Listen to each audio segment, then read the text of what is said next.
With partners throughout Latin America, we share the love of God from Quito, Ecuador, via a friendly voice, on the radio, on the web, on the phone, and in a quiet consultation with staff counselors who help listeners through the tough times.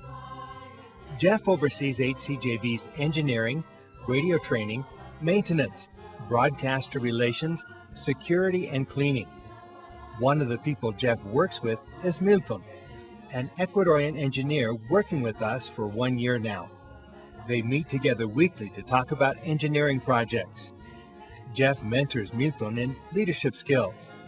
We are excited to see Ecuadorians in more leadership roles. With full-length programs, micro-programs, interviews, newscasts, and music, we continue the legacy of radio broadcasting in Ecuador since 1931. Now, as Latin America becomes increasingly urbanized and connected via the digital revolution, we join the vanguard of Christian media offering the gospel via new media on the internet. Tammy coordinates the details for the people who come to Ecuador for a short-term experience. HCJB currently has working visitors from the United States, Canada, Germany, Sweden, and the UK. Many are working in clean water projects. Tammy enjoys her job and the opportunities to learn about other cultures. It will never work. You can't expect the people of Ecuador to support a ministry like HCJB.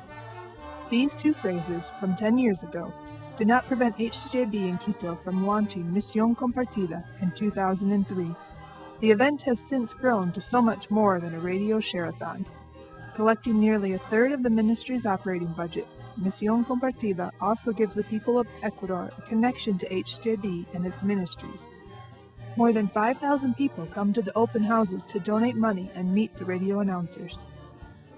When Misión Compartida begins, Jeff and Tammy stay busy helping with technical matters, receiving or reselling donated items at the bazaar, answering telephone calls for people giving their pledge, or guiding visitors on a tour.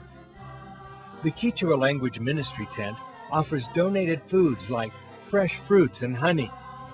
People also donate handcrafted items, rabbits, guinea pigs, chickens, and ducks.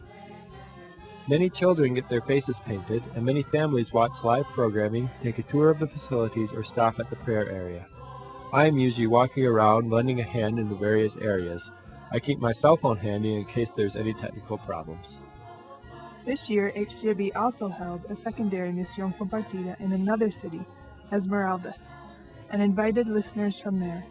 The people who came loved seeing our radio producers and getting a chance to be on the air.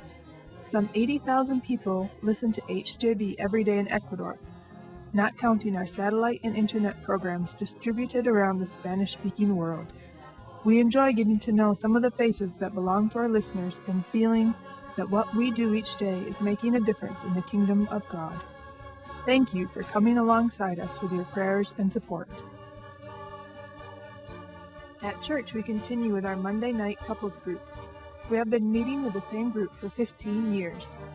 It is a joy for us to see how everyone has grown in their walk with God through the years. When the group began, most of the people were single. Now we are all married with kids. What a joy to know that we have had an impact on the lives of these fellow believers who are now dear friends of ours. We have also begun to help with a group of couples who meets once a month on Sundays after the service for a meal, prayer, and study. We are currently studying in Spanish the 5 Love Languages by Gary Smalley. Thank you again for your prayers and support for our ministry in Quito, Ecuador.